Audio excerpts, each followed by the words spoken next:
Section 14 of the Divine Comedy by Dante Alighieri, translated by Courtney Langdon.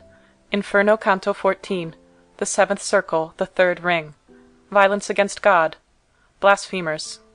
Since love for my own native place constrained me, I gathered up the scattered twigs and leaves, and gave them back to him who now was weak. Thence to the bound we came, where from the third the second ring is severed, and wherein a frightful form of justice may be seen. To manifest aright what here was new, I say that we had reached a barren plain, which from its bed removeth every plant. The woeful wood is as a garland round it, as round the former is the dismal moat. There on its very edge we stayed our steps. Its soil was of a dense and arid sand, whose nature differed in no way from that which once was trodden by the feet of Cato. Vengeance of God, how much by every one thou oughtest to be feared, who readeth here what to these eyes of mine was manifest. Of naked souls I many flocks beheld, who all wept very sorely, while on each a different law appeared to be imposed. A few lay on the ground upon their backs, and some were seated cuddled up together, while others moved about continually. Most numerous were those that moved around, and least so those that under torment lay, but all the freer had their tongues to wail.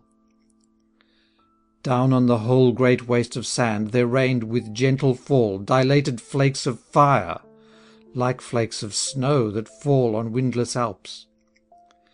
As were the flames which Alexander saw in India's torrid regions, as they fell upon his hosts, unbroken to the ground. And this he met by ordering his troops to trample on the soil, because the flames when single were more easily put out. Even such descended here the eternal heat, whereby the sand was set on fire, as tinder is kindled under steel, to double pain. And ever without resting was the dance of wretched hands, that kept now here, now there, slapping away each latest burning flake.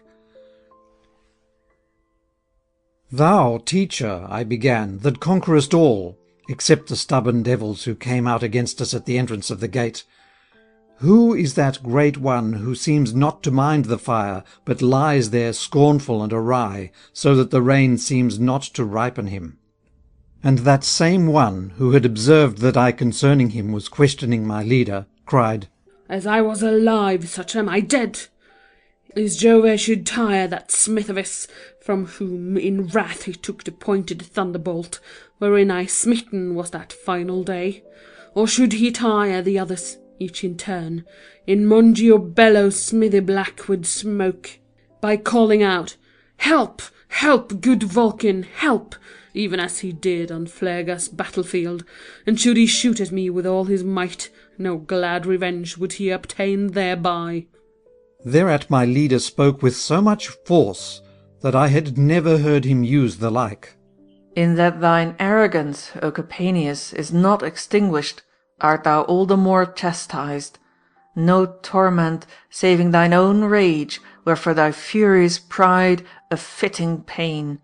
Then with a gentler mien he turned to me and said, "One of the 7 kings was he who Thebes besieged.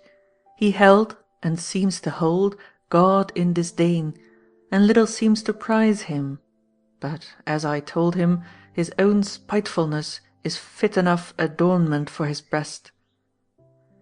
Now follow me, and see that thou meanwhile set not thy feet upon the burning sand, but to the thicket keep them ever close." In silence we went on, and came to where out of the wood a little stream spurts forth, whose ruddy colour makes me shudder still. As from the Bulicame springs a brook, which afterward the sinful women share, even so went that one down across the sand. Its bottom and both sides had turned to stone, as also had the embankments on each side. I hence perceived the crossing place was there. Of all the other things which I have shown thee, since first we entered through the outer gate, whose threshold unto no one is denied, nothing has ever by thine eyes been seen as notable as is this present brook, which deadens over itself all little flames. These were my leader's words. I therefore begged that he would freely grant to me the food, desire of which he had so freely given. Amid the sea there lies a wasted land, He told me thereupon, whose name is Crete, under whose king the world of old was pure. There is a mountain there, which, happy once with waters and green leaves, was Ida called. 'Tis now abandoned like a thing outworn. Whilom, as trusty cradle for her son, Rhea selected it, and when he wept, to hide him better, caused a shouting there. Within that mountain stands a great old man, who holds his shoulders toward Damiata turned, and who, as at his mirror, looks at Rome. His head is formed of finest gold, his arms and breast are of the purest silver, then, as far as to his loins, he is made of brass. All chosen iron is he down from there, save that baked clay his right foot is, and straighter he stands on that than on the other foot. Each of these parts, except the golden one, is broken by a cleft, whence trickle tears, which, when collected, perforate that cave. From rock to rock they course into this vale. Then Acheron with Styx and Phlegethon they form, and through this narrow duct descend as far as where one goes no further down. They form Cocytus there, and what that pool is like thou'lt see, hence here it is not told. And I to him, If thus this present stream has from our world descended, why alone on this ring's edge hath it appeared to us? And he, Thou knowest that the place is round, and though a long way thou hast gone already, ere to the left descending toward the bottom, through the whole circle thou hast not yet gone. Wherefore, if aught that's new appear to us, it should not bring amazement to thy face. And I again, But where are Phlegethon and Lethe, teacher? For of this one silent, thou sayest the other of this rain is made. And he replied, Thou certainly dost please me in all thy questions, but the red streams boiling ought surely to have answered one of them. Lethe thou'lt see but there, outside this cave, whither souls go to wash themselves, when once their sin, repented of, has been removed. And then he said, It is now time for us to leave the wood. See that thou follow me. The banks which are not burned afford a path, and up above them every flame is quenched. End of Inferno, Canto 14. Section 15 of the Divine Comedy by Dante Alighieri, translated by Courtney Langdon. Inferno, Canto 15. The Seventh Circle, Third Ring. Violence against Nature. Sodomites. One of the hard embankments bears us now, and overhead the brook's mist shades them so, that from the fire it saves the stream and banks. Such bulwarks as to keep the sea away the Flemings make between Vitsand and Bruges, through fearing lest the high tide break upon them, and as the Paduans make along the Brenta, their villages and strongholds to defend, ere Chiarentana feel the summer heat. In such a way were those embankments made, although the master did not make them there so high or thick, whoe'er he may have been. So far we were already from the wood, that I could not have seen just where it was, even had I turned around to look behind, when we a band of spirits met, who came along the bank, each one of whom looked hard at us, as in the evening one is wont to look at people when the moon is new. And toward us they were knitting close their brows, as an old tailor at his needle's eye. When by that gathering I had thus been eyed, one of them, who had recognized me, seizing my garment's hem, exclaimed, How wonderful!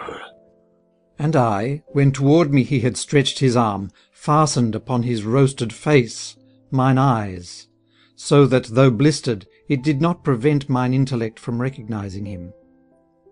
And downward having bent my face toward his, I answered him, Are you here, Ser Brunetto? And that one, O my son, be not displeased should Brunetto Latini a little way turn back with thee, and let the troop go on. I beg you to, with all my power, said I. And if you'd have me sit with you, I will, if it please that one, for with him I go. O son, he said, whoever of this herd stands still at all lies prone 100 years, nor shields himself when smitten by the fire.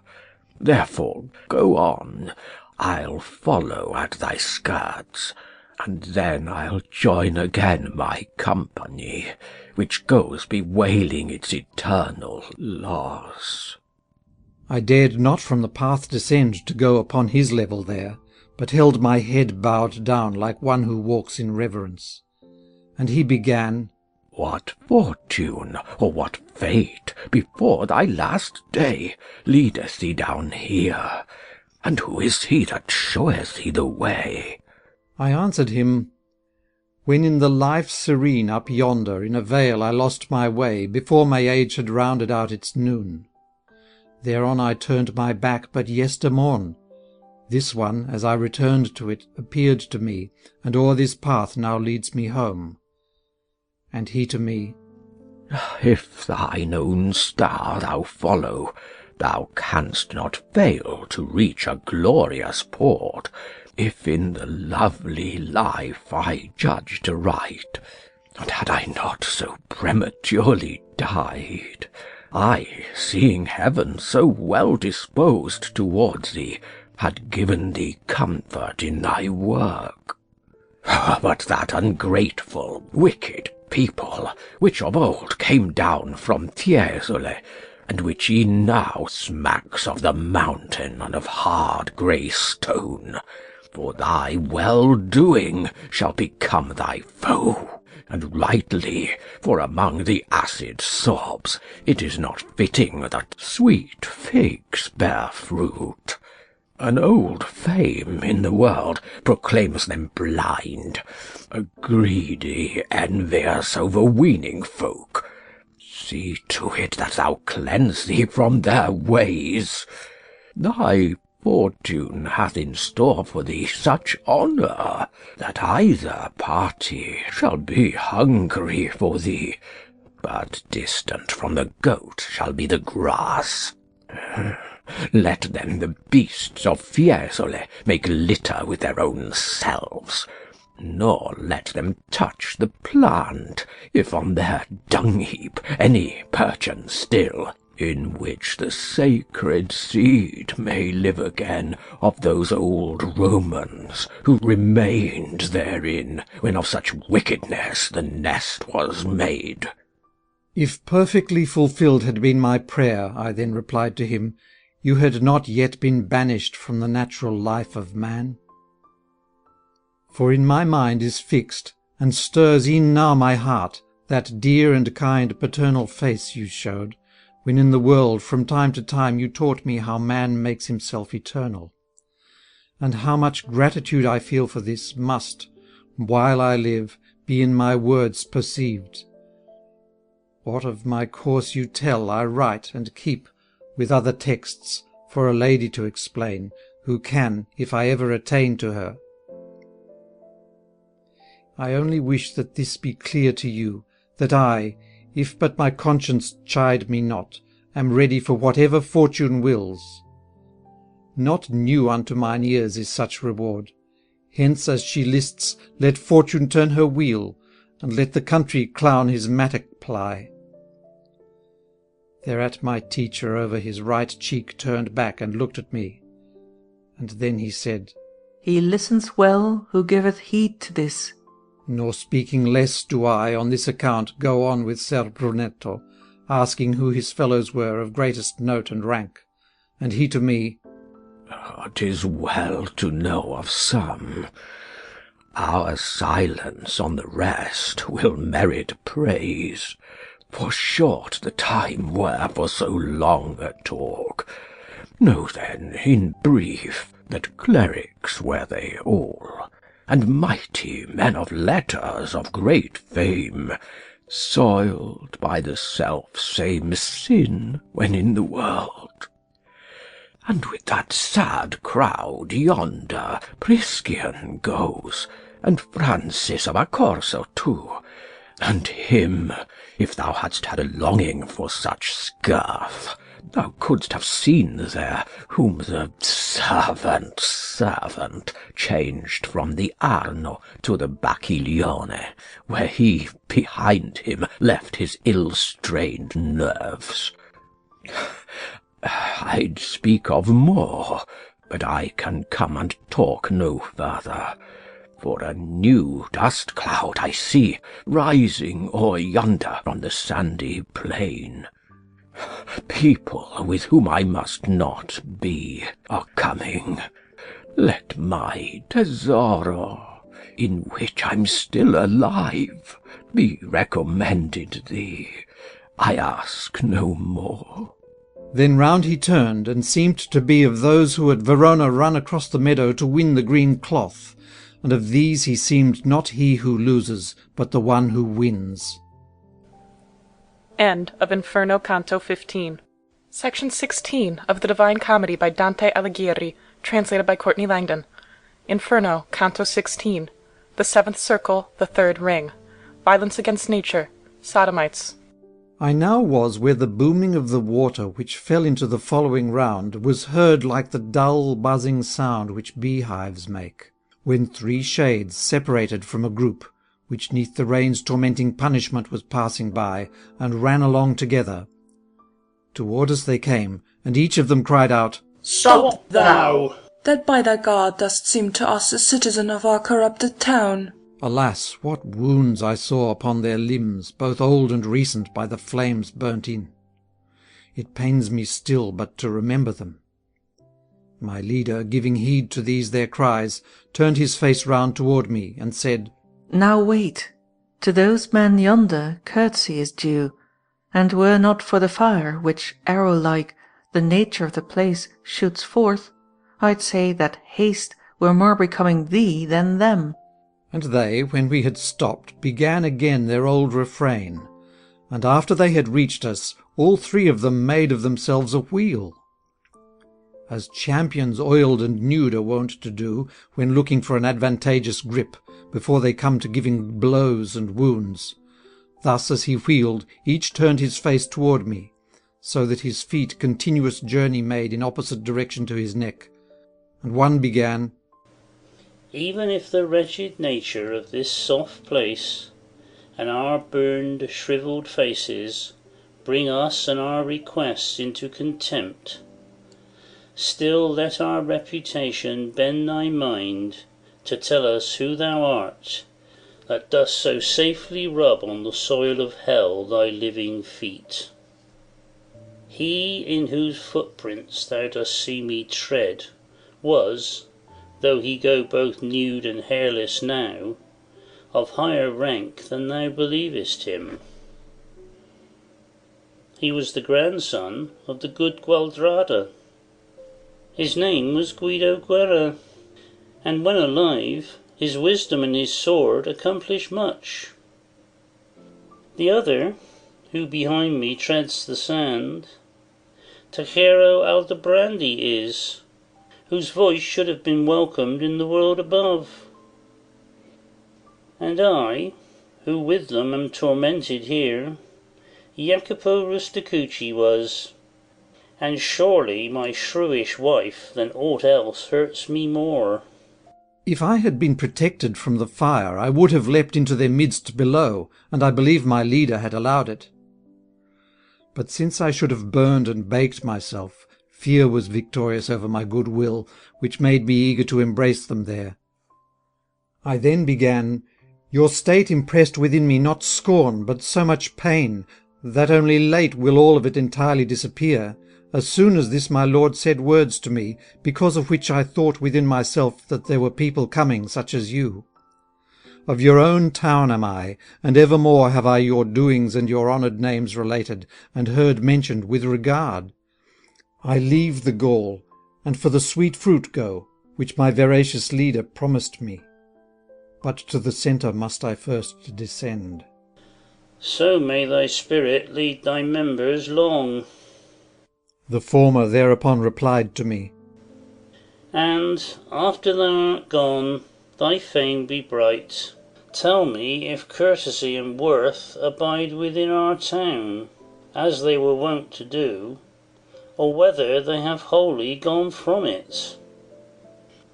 For Guillermo Borsieri, who but newly has been in pain with us, and with our mates goes yonder, grieves us greatly with his words.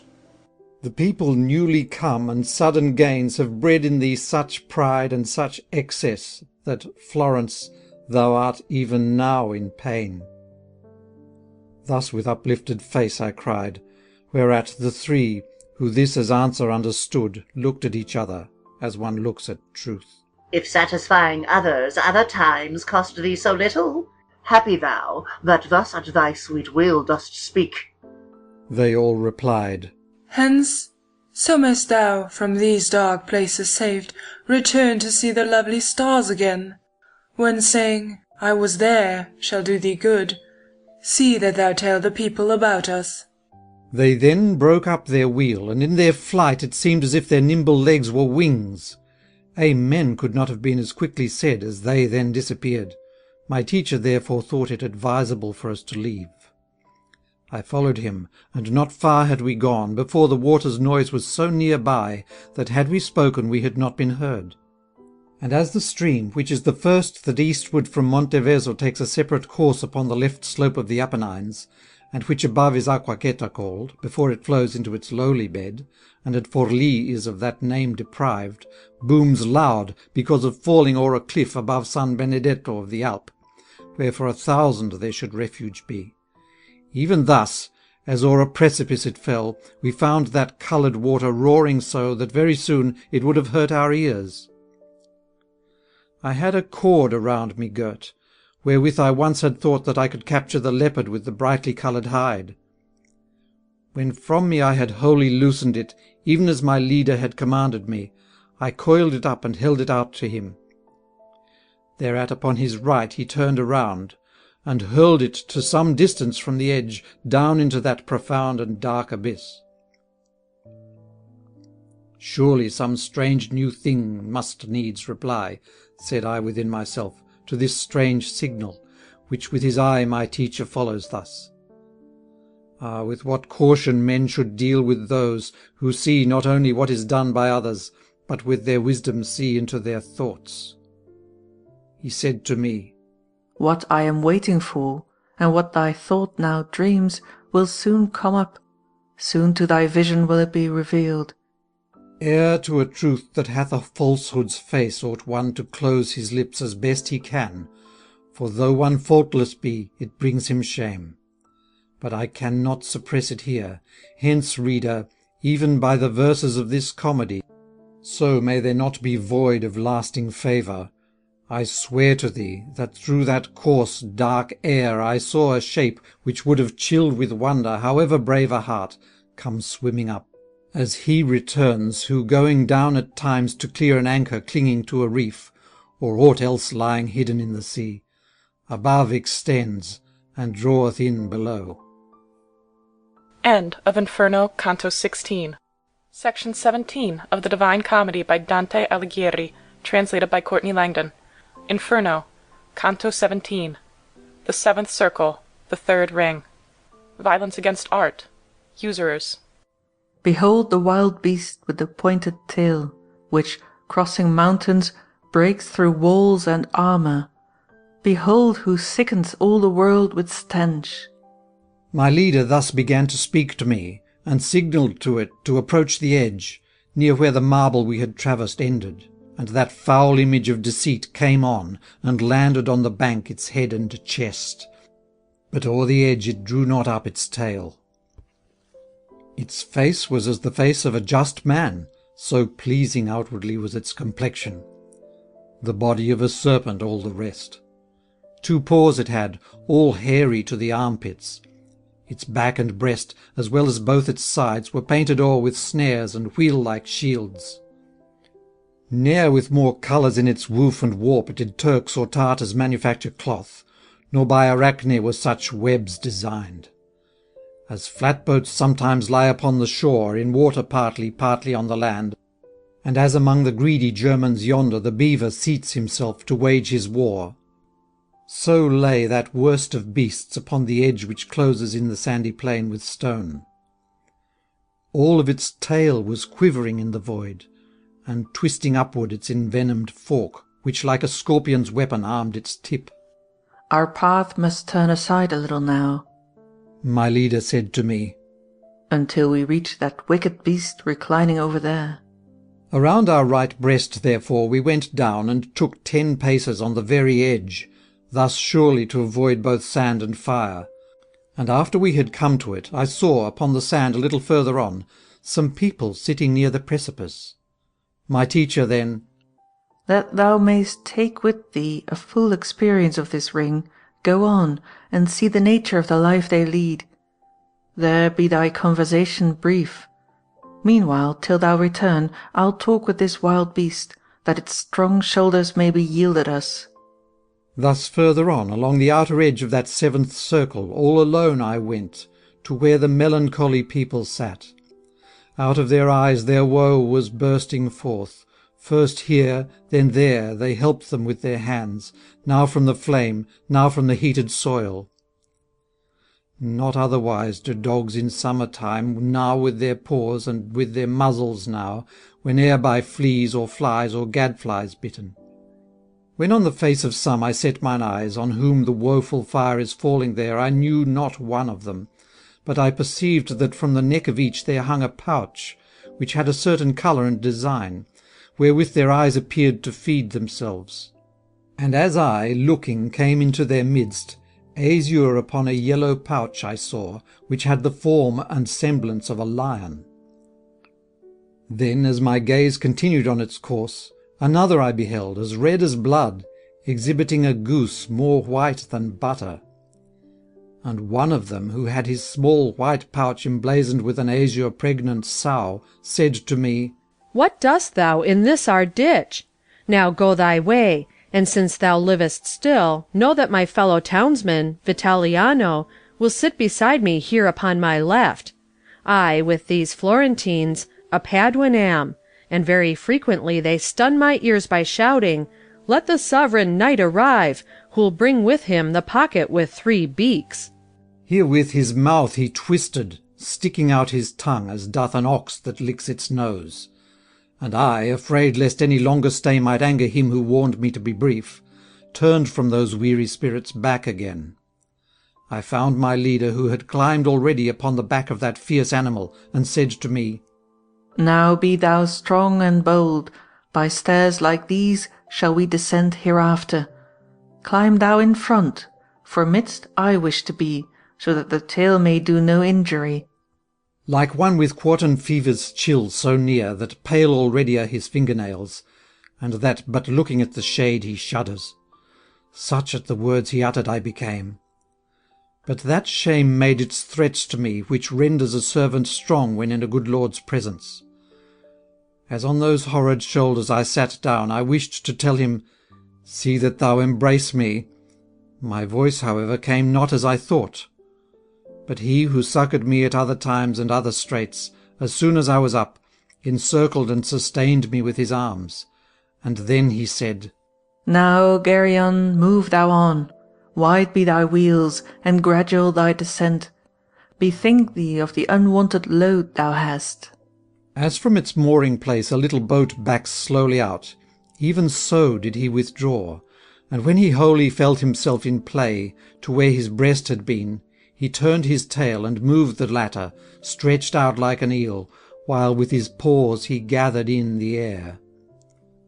I do not think that there was greater fear when Phaeton let go his horse's reins, whereby, as still appears, the sky was burned, nor yet when wretched Icarus perceived his back unfeathering through the melting wax, while, calling him, his father cried, Thou hold'st an evil course, than mine was, when I saw that I was in the air on every side, and gone the sight of all things save the beast. The latter, swimming, slowly wends his way, wheels and descends, but I perceive it not, save by the wind below and in my face. The waterfall I now heard on the right, making a horrid roar beneath us. Hence I outward thrust my head with eyes turned down. More fearful of the abyss I then became, for fires I now beheld and wailings heard. Hence trembling I clung closer with my thighs, and then, for I perceived it not before, by the great torments which on divers sides drew near, I saw our wheeling and descent.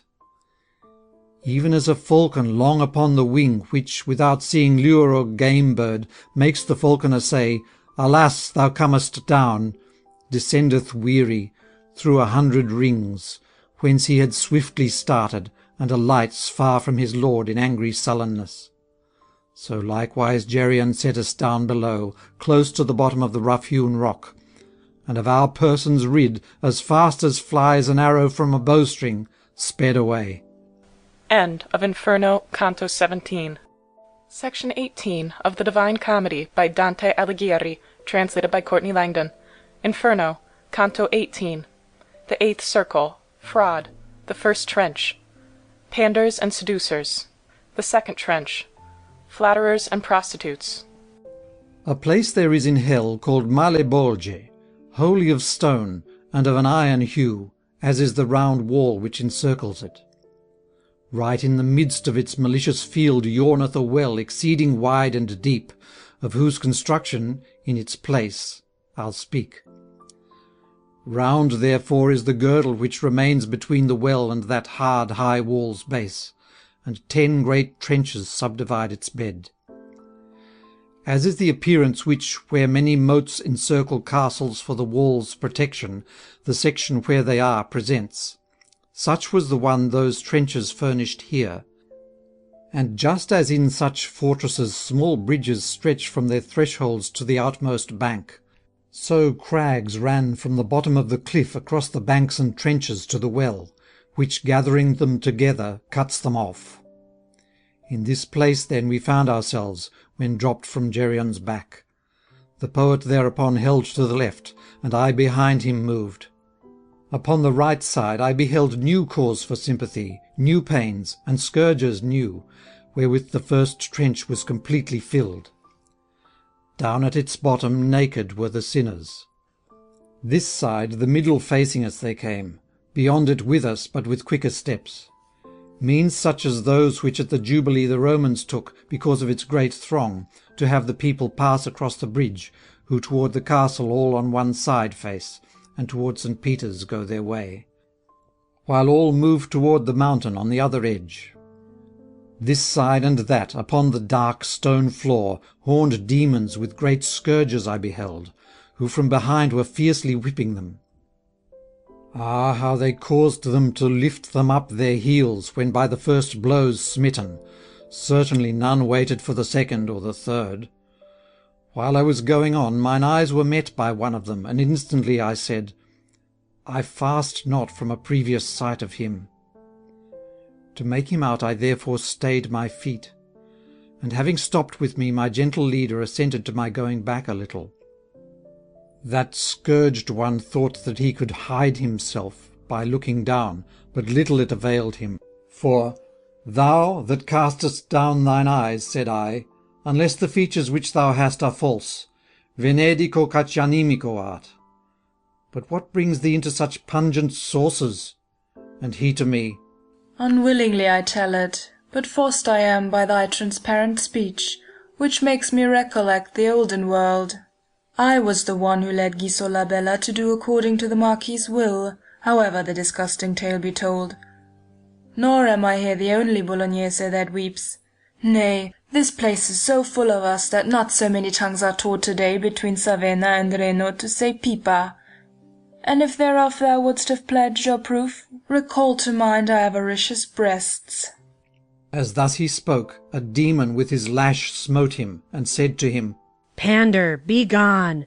There are no women here to sell for coin. I then rejoined my escort, whereupon, when we had taken some few steps, we came to where a crag projected from the bank. This we ascended with the greatest ease, and turning to the right along its ridge, we left those everlasting circling walls.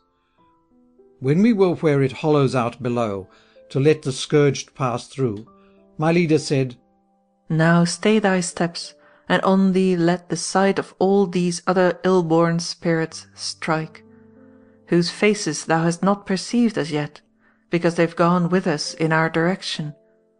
As from the ancient bridge we watched the troop, which on the other side was toward us coming, and which the scourge was likewise driving on, without my asking, my good teacher said, Look at that great man there, who, as he comes, for all his pain, seems not to shed a tear. How royal an appearance he still keeps.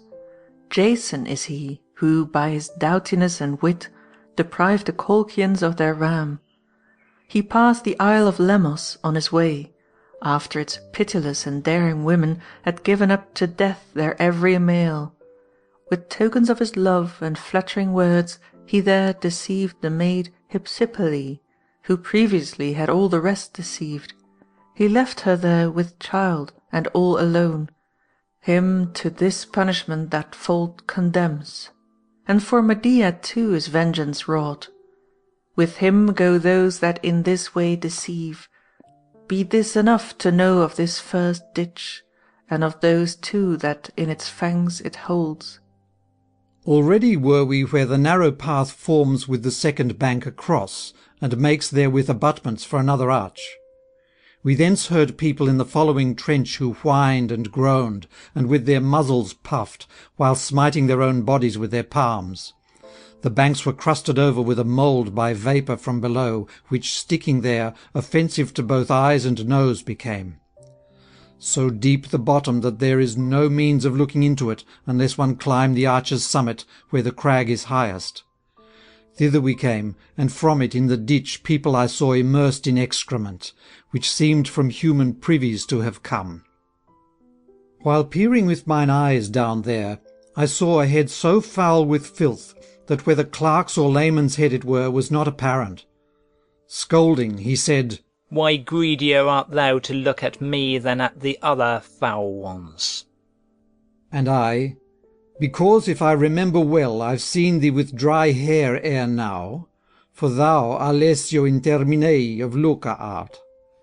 That's why I eye thee more than all the rest. And he then, as he beat upon his pate, Those flatteries immersed me here below, wherewith my tongue was never surfeited. Then, after this, my leader said to me, See that thou urge thy glance a little further, that with thine eyes thou quite attain the face of that disgusting and dishevelled wench, who yonder claws herself with filthy nails, and crouches now, and now is on her feet. That Thais is, the prostitute, who answered her paramour when he had said, Have I great thanks from thee? Nay, marvellously great. Herewith, then, let our sight be satisfied. End of Inferno, Canto 18. Section 19 of the Divine Comedy by Dante Alighieri, translated by Courtney Langdon. Inferno, Canto 19. The Eighth Circle, Fraud.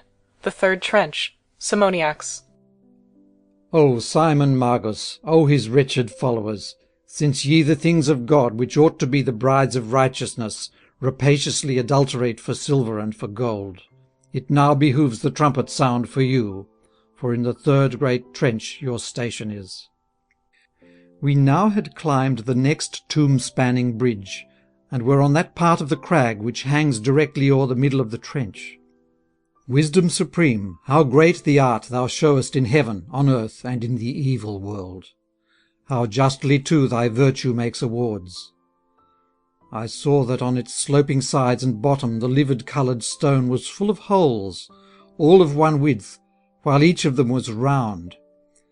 Nor less nor more wide did they seem to me than those which in my beautiful St. John's are made as places for baptizing priests, and one of which not many years ago I broke to save one who was choking in it, be this a witness undeceiving all.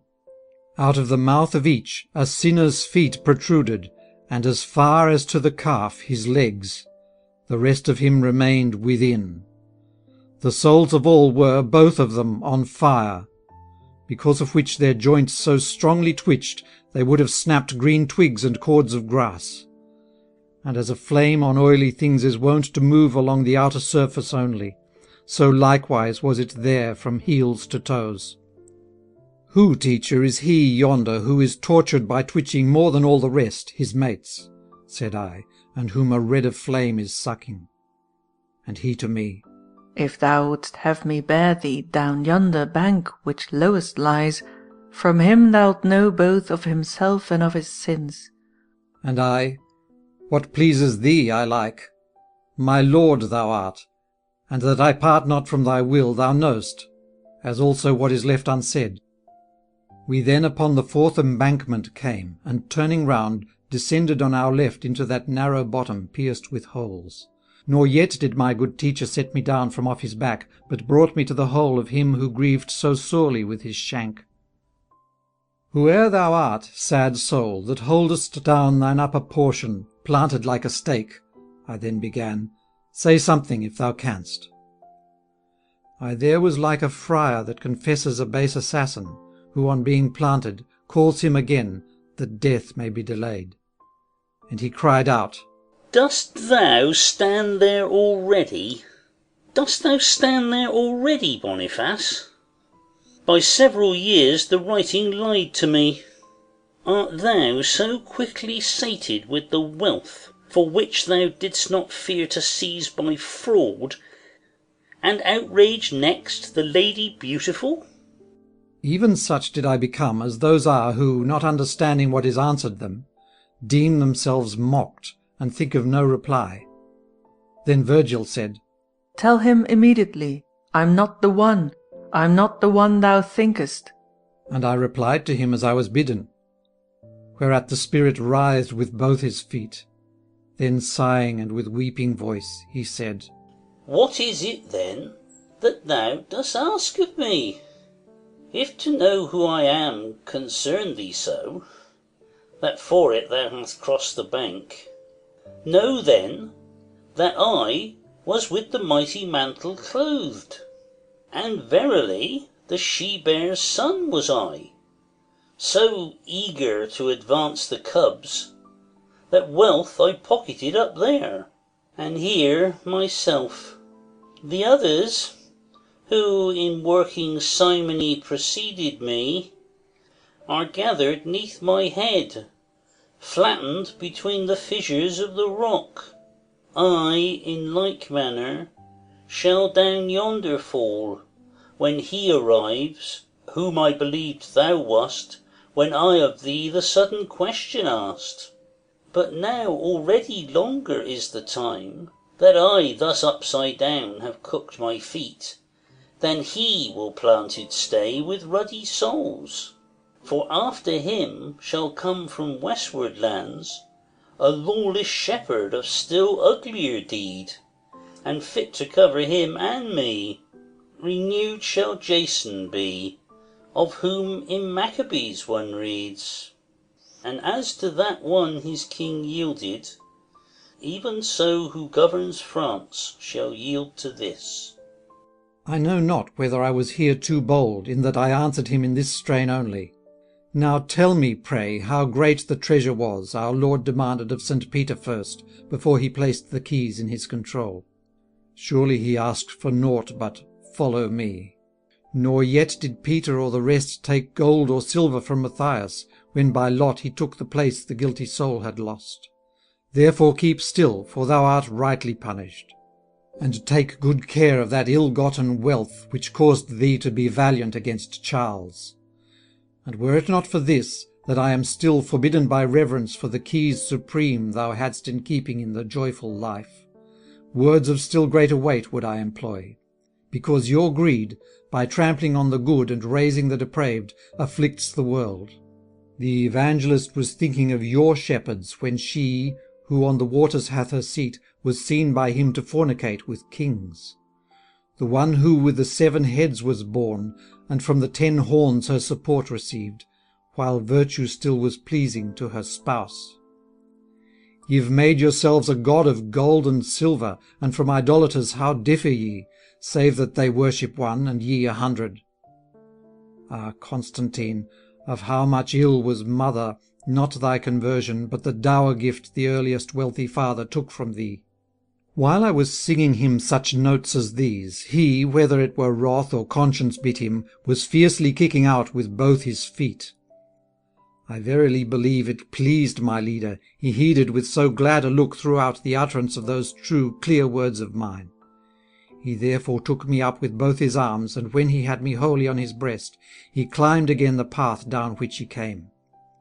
Nor tired of holding me in his embrace, but bore me to the summit of the arch, which crosses from the 4th bank to the 5th. When there, he gently set his burden down, gently because that crag was rough and steep, and would be difficult for goats to cross. From thence another trench was shown to me. End of Inferno, Canto 19. Section 20 of the Divine Comedy by Dante Alighieri, translated by Courtney Langdon. Inferno, Canto 20. The 8th Circle. Fraud. The 4th Trench. Diviners and Soothsayers. About strange punishments must I make verses, and furnish matter for the 20th song of this first lay, which treats of those submerged. Already had I wholly given myself to looking down at its uncovered bottom, which with the tears of agony was bathed, when people in the great round trench I saw come weeping silently, and at the pace at which in this world litanies advance. Then, as my sight fell on them lower down, wondrously twisted each of them appeared between the chin and where the chest begins.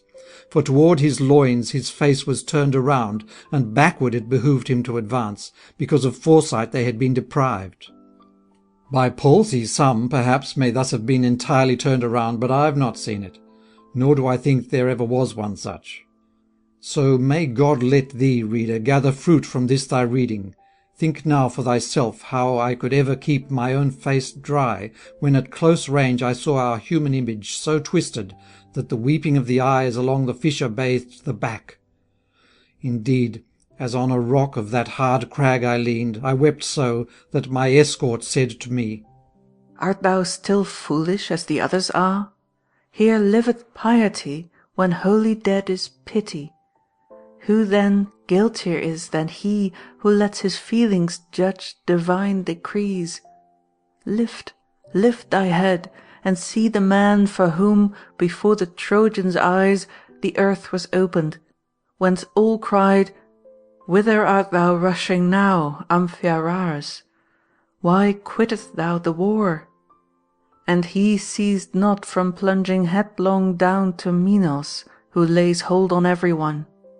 See how he makes a bosom of his shoulders, because he wished to see too far ahead, he looks behind, and backward goes his way. Behold Tiresias there, who changed his looks when female he became from being male, his members being each and all transformed, and afterward he needs must strike again the two entwining serpents with his rod, ere he the plumage of a male regained. He who to that one's belly turns his back is Aruns, who in Luni's mountain quarries, where toils the Carrese who dwells below, among white marbles had as dwelling place a cave, from which his view was not cut off when at the stars he gazed, or at the sea.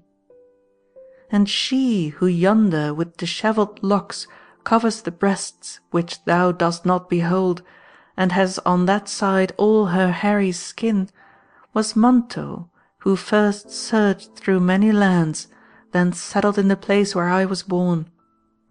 Thereof I'd have thee hear me speak a little.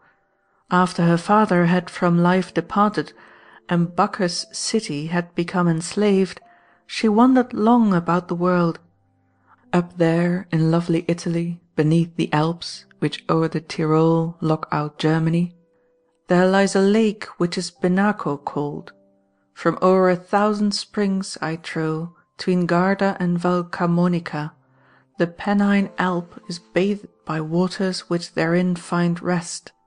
A midway place there is where Trento's shepherd, and he of Brescia, and the Veronese, might each his blessing give, if there he went.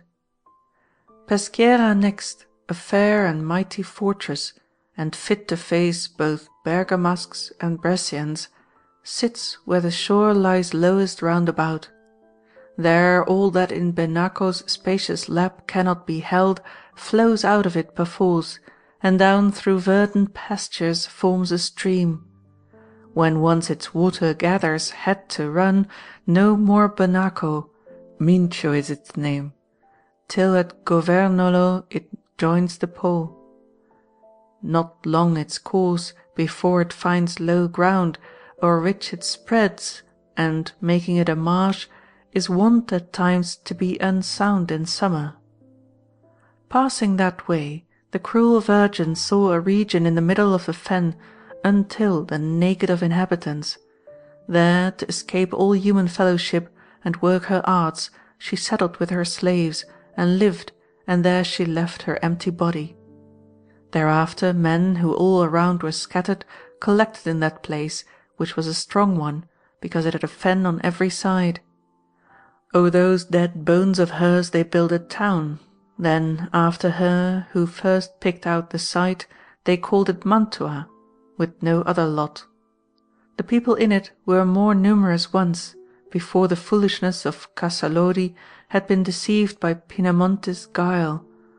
I charge thee then, if e'er thou hear it said, my town had its beginning otherwise, permit no falsehood to defraud the truth.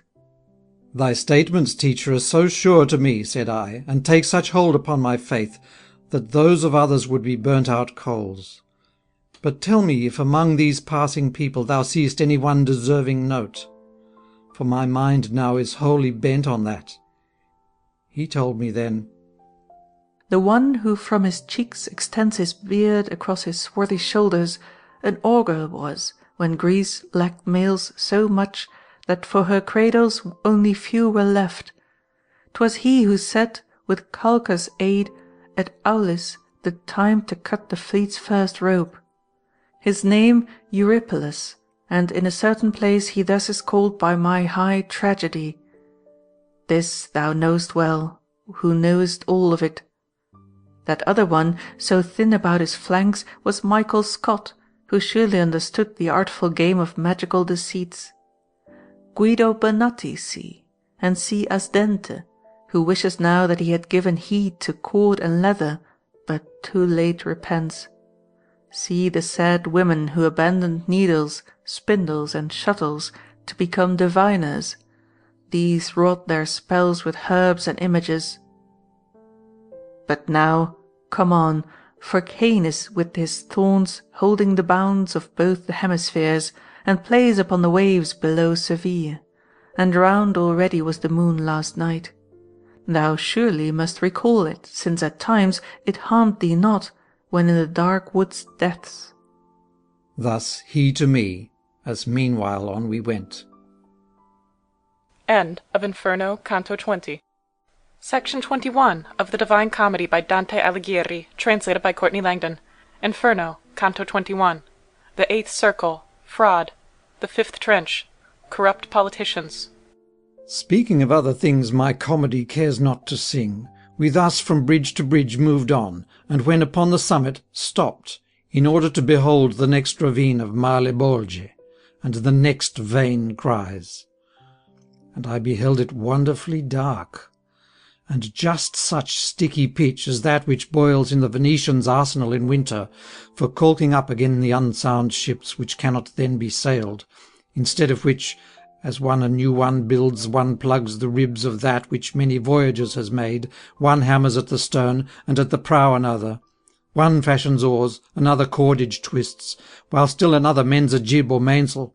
Such was the coarse, dense pitch, which, not by fire, but by an art divine, boiled there below, and limed the bank on every side. I saw the pitch, but nothing in it save the bubbles the boiling raised, and that the whole of it kept swelling up, and settling back compressed.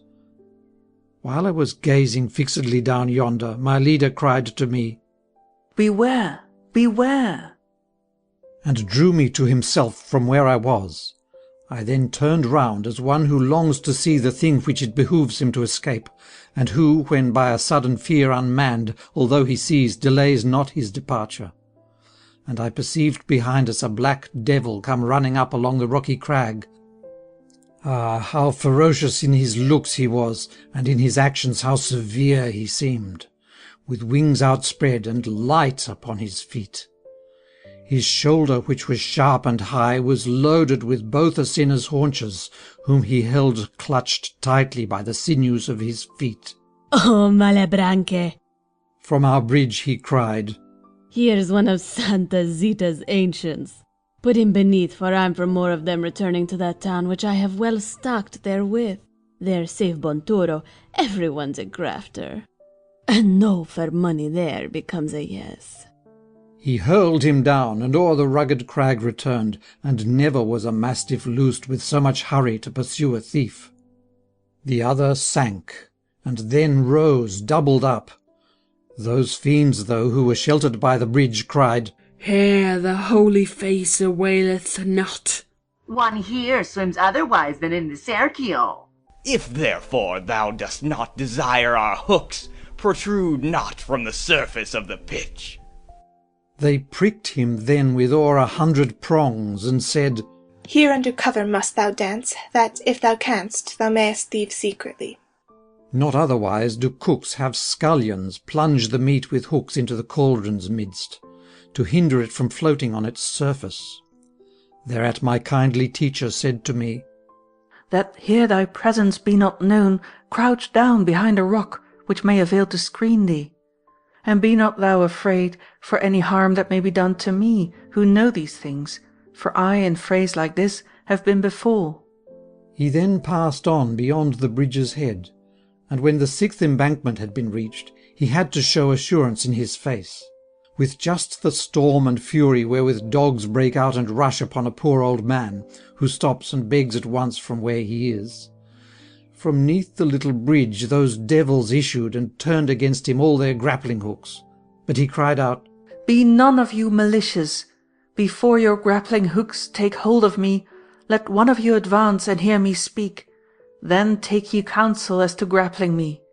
Then all cried out, "Let Malacoda go!" Thereat one started, while the rest kept still, and as he came said, "What does this avail him?" "Dost thou think, Malacoda," said my teacher, "that as thou seest I have hither come, safe until now from all your hindrances, unheld by will divine and favouring fate? Let us go on, for it is willed in heaven that I should show another this wild road." Thereat his pride received so great a fall that at his feet he dropped his grappling hook, and to the rest said, "Let him not be wounded." My leader thereupon cried out to me, "Thou that among the bridge's broken rocks art crouching, safely now regain my sight." I therefore moved, and quickly came to him. Then all the fiends advanced so far I feared they would not keep their word.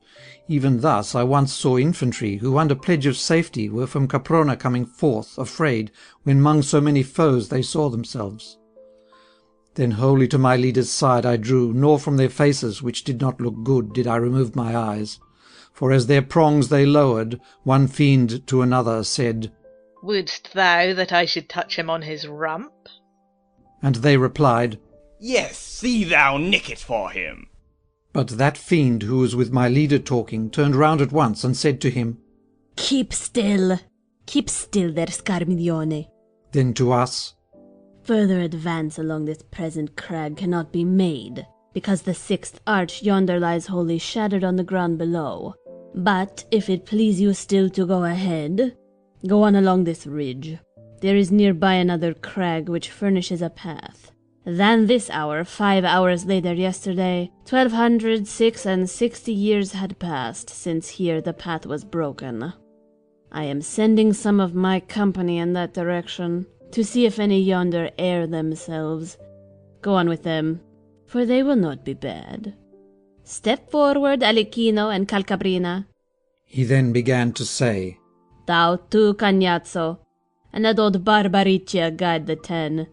Have Libicoco go, and Dragignazzo, tusked Ciriato too, and Graffiacane, with farfarello and crazy rubicante. Search round about the boiling birdlime pitch, that these be safe as far as that next crag, which all unbroken goes across the den. "O teacher, what is this I see?" said I. "If thou know how, pray let us go alone, for I request no escort for myself. If thou as wary art as thou art wont, dost thou not notice how they gnash their teeth, and with their eyebrows threaten us with woe?" And he to me, I would not have thee frightened. Let them grin on, then, as they like, for that they're doing at the wretches who are boiled. They wheeled and moved along the left bank then, but not till each, as signal toward their leader, had first thrust out his tongue between his teeth, and he had of his rump a trumpet made. End of Inferno, Canto 21. Section 22 of the Divine Comedy by Dante Alighieri, translated by Courtney Langdon. Inferno, Canto 22. The Eighth Circle, Fraud. The Fifth Trench, Corrupt Politicians. Ere now have I seen cavalry break camp, start to attack, or be reviewed, and even at times retreat in order to escape. Scouts have I also seen upon your lands, O Aretines. Raids too have I beheld, and tournaments and tilting matches fought. With trumpets now, and now with bells, with drums and beacon signals made from fortresses. With native and with foreign things, but never have I seen horse or infantry or ship, by sign of either land or sky, set out with instrument of wind as odd as that. With the 10 demons we were going on, the fierce company, but in a church with saints consort, with gluttons at an inn. Upon the pitch alone was I intent, that I might see all details of the trench and of the people who were burned therein. As dolphins do when arching up their backs they give the warning which bids mariners take measures for the safety of their ship. Even so at times, his suffering to relieve, one of the sinners there displayed his back, and hid it in less time than lightning takes. And as in ditches at the water's edge frogs stay with nothing but their muzzles out, and thus conceal their feet and all the rest, even so on all sides did those sinners stay. And now that Barbariccia was approaching, they likewise neath the boiling pitch withdrew. I saw, and still it stirs my heart with horror, one waiting thus, as oft, while one frog stays, it happens that another scurries off. And Graffiacane, who was nearest to him, hooking his pitch-smeared tresses, pulled him up, so that an otter he appeared to me. I knew by now the names of each and all. I noted them so well when they were chosen, and when they called each other, noticed how. O Rubicante, see thou set thy claws upon him so, that thou peel off his skin. The accursed all cried out together then, and I, My teacher, if thou canst, contrive to learn who that wretch is, who thus has fallen into his adversary's hands. My leader thereupon drew near to him, and asked him whence he was, and he replied, Of Navarre's kingdom I a native was. My mother placed me out to serve a lord, for she had borne me to a rascal knave, who both himself and what he owned destroyed. I next in good King Thibault's household served, and there I set myself to graft, for which I pay the reckoning in this heat. Here Ciriato, from whose mouth protruded as from a boar's a tusk on either side, caused him to feel how one of them could rip. Among bad cats the mouse had fallen now, for Barbariccia clasped him in his arms and said, Stand off, while I am clutching him. Then toward my teacher having turned his face, he said, Ask him again, if more thou wish to know of him, before the others rend him. My leader then, Now tell me, knowest thou any among the other sinners neath the pitch, who Latin is? And he, Not long ago I left a man from that vicinity. Would that like him I still were covered up, for I should then fear neither claw nor hook. Here Libicoco said, We've borne too much. And with his hook so seized him by the arm and tore it that he carried off a piece. And Dragignazzo also wished to clutch him down at his legs, but their decurion then turned right around at them with threatening looks. When they were somewhat pacified again, Of him who was still looking at his wound, my leader asked without delay, Who then was he, from whom thou took'st unlucky leave, as thou hast said, to land upon the shore? And he made answer, That was Fra Gomita, Galura's man, vessel of all fraud, who, when he held in hand his master's foes, so dealt with them that each is glad. Their money he took, and, as he puts it, let them all off easy, and even in other offices was not a petty, but a first-rate grafter. With him Don Michel Zanche of Logodoro associates. And never do their tongues feel tired out by talking of Sardinia. But oh, look at the other grinning there. More would I say, but am afraid lest that one be making ready to claw my skin. Then the great provost turned toward Farfarello, who rolled his eyes as if he meant to strike, and said, Off yonder, thou malicious bird. If you desire, thereat began again the terror-stricken man, to see or hear Tuscans or Lombards, I will have them come. But let the evil claws here stand aside a little, that their vengeance be not feared. And I, while sitting in this very place, for one that I am, shall make 7 come out, when I shall whistle, as our wont it is, when any one of us protrudes himself. Cagnazzo at this speech his muzzle raised, and shook his head, and said, Hear the sly trick devised by him to cast himself below. Then he, who frauds in great abundance had, replied to him, Tricky indeed am I, when for my mates a greater pain I win. Here Alichin could not control himself, but said in opposition to the rest, I shall not gallop after thee, in case thou dive, but o'er the pitch shall beat my wings, the ridge abandoned be the bank a screen, to see if thou alone art more than we. Now, reader, of a new sport shalt thou hear. Each turned his eyes the other way, and he the first who had thereto been most opposed. The Navarrese chose well his time, stood firmly upon the ground, and jumping suddenly, from what they purposed, freed himself thereby. For this each felt himself to blame, but most the one who of the loss had been the cause. Hence he moved first, and shouted, Thou art caught! But little did it profit him, for wings could not outmeasure fear. As one went under, the other flying upward raised his breast. Nor different is the speed with which a duck dives under water when a hawk draws near, who, vexed and baffled thus, flies up again. Then Calcabrina, angered by the flout, flew out behind him, glad that one escaped, because it let him scuffle with the other. And then, the grafter having disappeared, he turned his claws upon his own companion, and grappled with him o'er the ditch.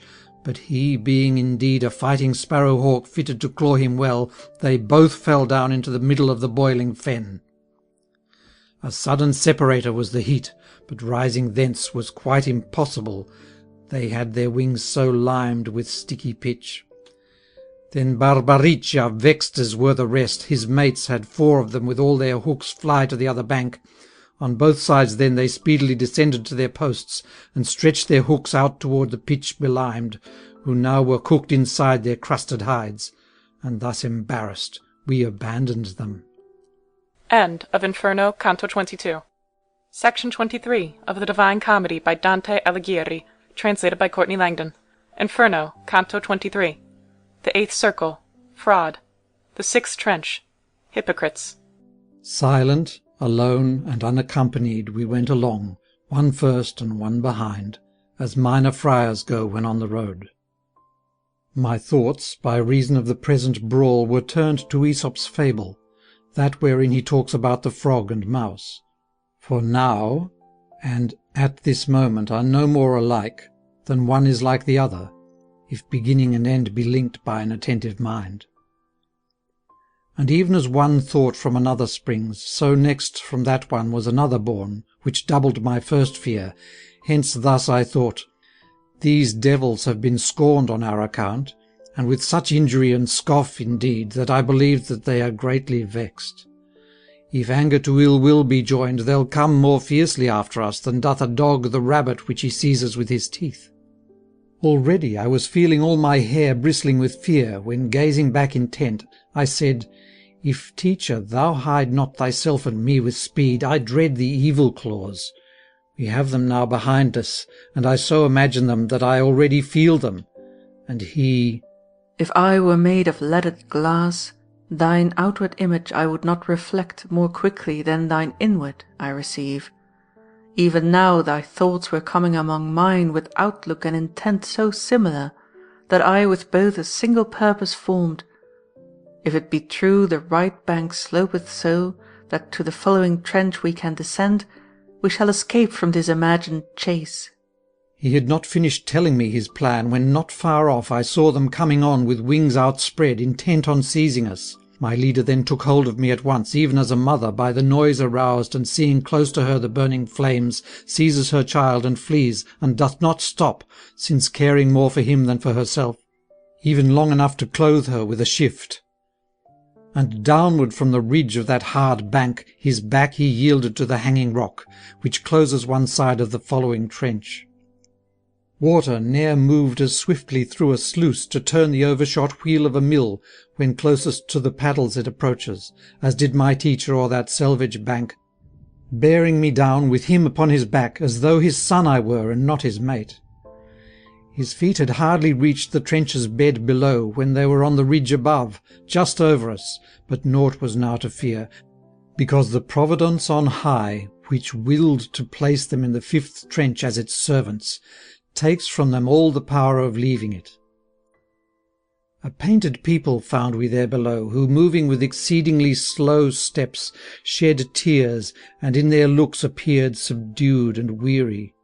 Cloaks they had, equipped with cowls, lowered before their eyes, and cut like those which in Colonna fashioned for her monks. So gilded outside are they that they dazzle, but inside all are lead, and of such weight that those which Frederick clothed men with were straw. O cloak that wearies through eternity! We turned again as ever to the left, along with them, intent on their sad plaint. But owing to the weight, that weary folk came on so slowly that new company we had at every motion of our legs. Hence to my leader I, contrive to find some one whom we may know by deed or name, and while thus going move thine eyes around. And one, who heard my Tuscan speech, cried out behind us, Stay your feet, O ye that run so quickly through the gloomy air. From me perhaps shalt thou receive what thou dost ask. Thereat my leader turned and said, Now wait, and then proceed according to his pace.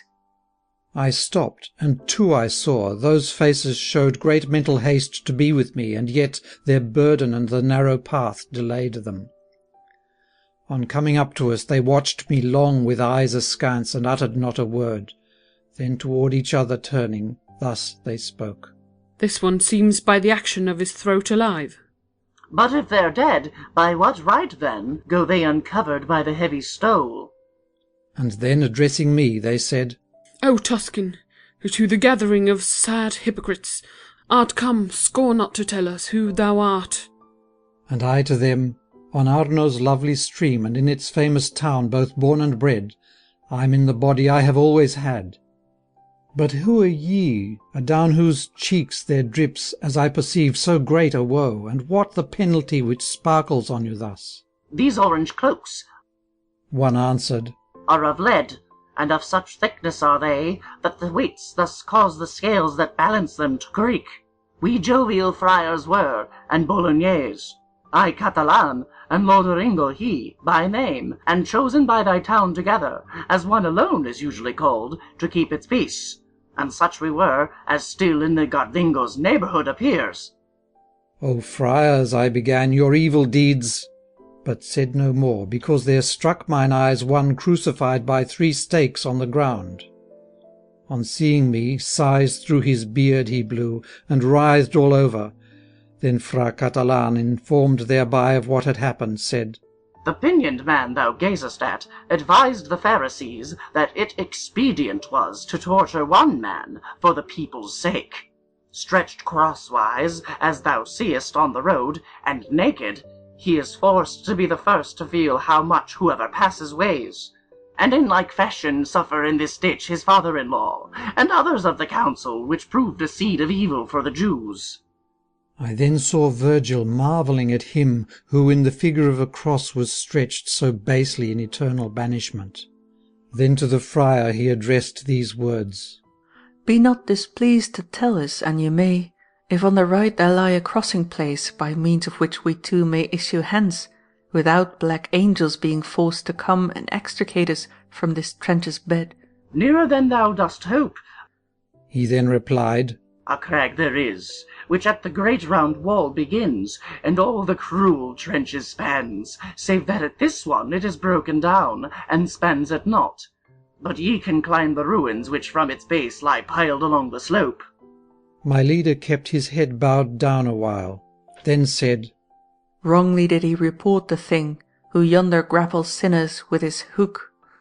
The friar then, Among the many vices given the devil at Bologna, I once heard that he a liar is, and sire of lies.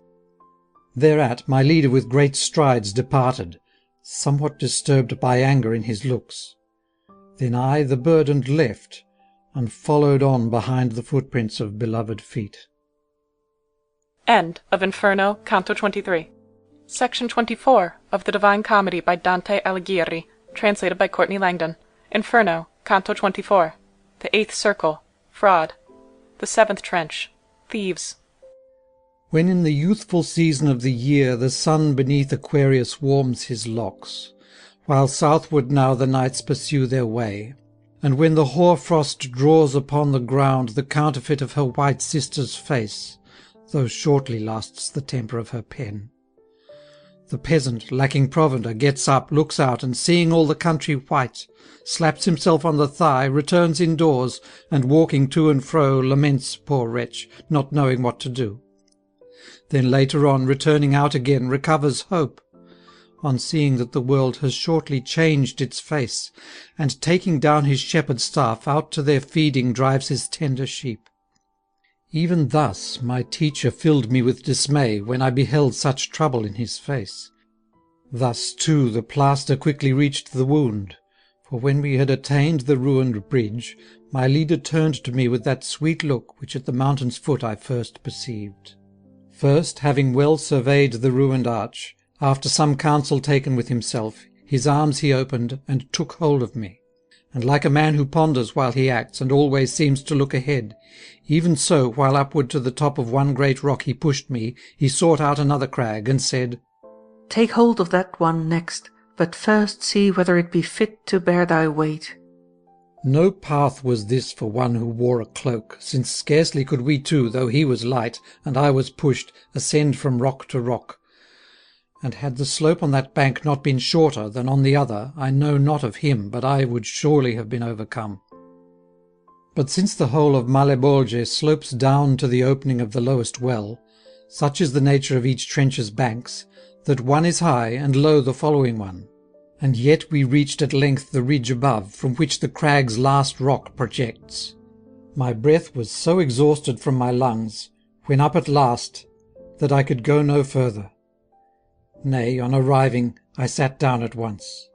Thus henceforth must thou rid thyself of sloth. My teacher said, For one attains not fame sitting on cushions or neath canopies, and he that lives without attaining it leaveth on earth such traces of himself as smoke doth in the air or foam in water. Therefore get up, o'ercome thy troubled breath with that soul energy which wins all fights unless it sink beneath its body's weight. A longer stairway must be climbed. 'Tis not enough that these stairs have been left. If then thou understand me, let it profit thee. I thereupon arose, and showed myself better equipped with breath than I had felt, and said, Go on, for I am strong and bold. We took the pathway up along the crag, which rocky was, narrow and hard to climb, and steeper far than was the one before. Not to seem weak, I talked as on I went. This from the next trench caused a voice to come, which was incapable of forming words. Though I was on the summit of the arch which crosses here, I know not what it said, but moved to anger seemed the one who spoke. Downward I looked, and yet my living eyes could not attain the bottom for the dark. Hence, "Teacher, try to reach the following ridge," said I, "and let us from the wall descend. For as I hear, but do not understand, so, looking down from hence, I make out nothing." "No other answer give I thee," he said, "save that of action, for a fair request ought to be met by deeds without a word." We climbed down from the bridge's further head, where to the 8th embankment it is joined, and then the trench was clearly shown to me, and in it I beheld a frightful throng of snakes, and of so weird a kind that still the memory of them freezes up my blood. Let Libya and her sand no longer boast, for though she breed Chelidri, Jaculi, with Cencri, Phareae, and Amphisbaenae, ne'er with all Ethiopia did she show, nor e'en with what above the Red Sea lies, either so many or such evil plagues. Among this cruel and most dismal swarm people were running nude and terrified, and with no hope of hole or heliotrope. Their hands were bound behind their back with snakes, whose tail and head were thrust between their loins, and tied together in a knot in front. Then lo, a serpent hurled himself at one, who near our bank was standing, and transfixed him there where the neck is to the shoulders joined. Never were or or e so quickly written, as he took fire, and burning up must needs turn wholly into ashes as he fell. Whereat, though thus destroyed upon the ground, the dust, assembling of its own accord, turned instantly into the self-same man. So likewise, as great sages have declared, the phoenix dies, and then is born again, as she approaches her 500th year. She feeds through life on neither herbs or grain, but on a momum only and incense tears. Her final swaddling bands are nard and myrrh. And as is he who falls, nor knoweth how, by demon force, which pulls him to the ground, or other inhibition binding man, and who on getting up again looks round wholly bewildered by the great distress which he has felt, and as he looks heaves sighs, such was that sinner after he had risen. O power of God, how truly just thou art, that in revenge dost deal such blows as these. Thereat my leader asked him who he was, and he replied, "Into this wild ravine I reigned from Tuscany not long ago. Mule that I was, a beast's life, not a man's, I liked. I'm Vanni Fucci, called the Beast. For me Pistoia was a worthy den." Then, "Tell him not to slip away," I said, "and ask what fault thrust him down here, for I once saw in him a man of blood and strife." The sinner then, who understood, feigned not, but turned toward me both mind and face, and said, as with a sudden shame he coloured up, "That thou hast caught me in the misery in which thou seest me, gives me greater pain than that which took me from the other life. I can't refuse what thou dost ask of me. I'm placed thus low, because 'twas I who robbed the vestry known for its fair ornaments. A deed once falsely put upon another. But now, lest thou enjoy this sight of me, if thou art ever out of these dark lands, thine ears to my announcement ope, and hear. Pistoia first despoils herself of Neri, then Florence changes folk and government. From Valdimacra Mars draws forth a bolt, by turbid clouds enveloped. Next, with wild and cruel storm, a battle will be fought upon the Piceni plain. Then suddenly the bolt will cleave the mist in such a way that every Bianco will thereby be wounded. And this I've said, that it may give thee pain. End of Inferno, Canto 24.